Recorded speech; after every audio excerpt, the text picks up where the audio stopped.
हम अक्सर बिना सोचे समझे व्यवहार करते हैं।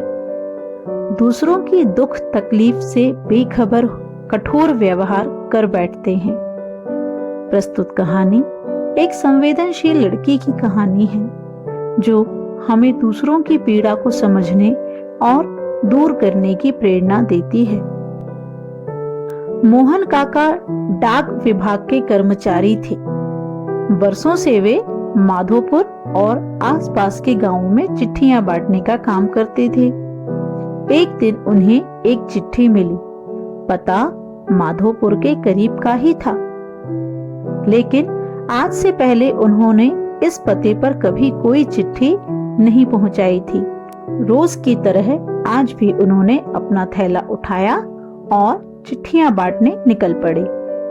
सारी चिट्ठियां बांटने के बाद वे उस नए पते की ओर बढ़ने लगे। दरवाजे पर पहुंचकर उन्होंने आवाज दी, पोस्टमैन। अंदर से किसी लड़की की आवाज आई, काका वहीं दरवाजे के नीचे से चिट्ठी डाल दीजिए। अजीब सी लड़की है, मैं इतनी दूर से चिट्ठी लेकर आ सकता हूँ और ये महारानी दरवाजे तक भी नहीं निकल सकती। काका ने मन ही मन सोचा। बाहर आइए, रजिस्ट्री आई है, हस्ताक्षर करने पर ही मिलेगी। काका खींचते हुए बोले। अभी आई, अंदर से आवाज आई। काका इंतजार करने लगे, पर जब 2 मिनट बाद भी कोई नहीं आया तो उनके सब्र का बांध टूटने लगा।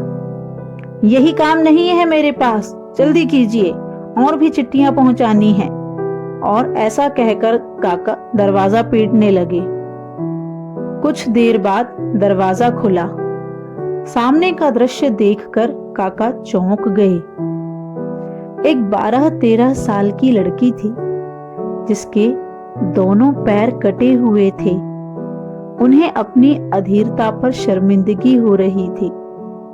लड़की बोली, क्षमा कीजिए, मैंने आने में देर कर दी। बताइए हस्ताक्षर कहाँ करने हैं? काका ने हस्ताक्षर करवाए और वहां से चले गए।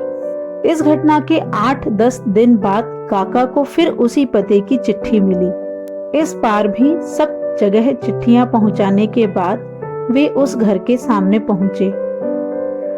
चिट्ठी आई है, हस्ताक्षर की भी जरूरत नहीं है, नीचे से डाल दूं? काका ने पूछा।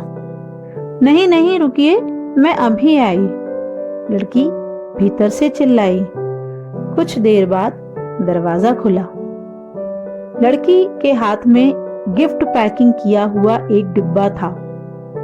काका लाइए मेरी चिट्ठी और लीजिए अपना तोहफा। लड़की मुस्कुराते हुए बोली। इसकी क्या जरूरत है बेटा? काका संकोच पूर्वक उपहार लेते हुए बोले। लड़की बोली, बस ऐसे ही काका, आप इसे ले जाइए और घर जाकर ही खोलिएगा। काका डिब्बा लेकर घर की ओर बढ़ चले। उन्हें समझ नहीं आ रहा था कि डिब्बे में क्या होगा। घर पहुंचते ही उन्होंने डिब्बा खोला और तोहफा देखते ही उनकी आंखों से आंसू टपकने लगे। डिब्बे में एक जोड़ी चप्पलें थीं। काका बरसों से नंगे पांव ही चिट्ठियां बांटा करते थे, लेकिन आज तक किसी ने इस ओर ध्यान नहीं दिया था। ये उनके जीवन का सबसे कीमती तोहफा था। काका चप्पलें कलेजे से लगाकर रोने लगे। उनके मन में बार बार एक ही विचार आ रहा था।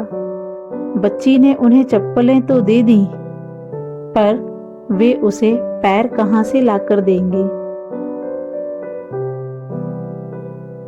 तो ये कहानी हमें सिखाती है कि हमें संवेदनशील बनना चाहिए।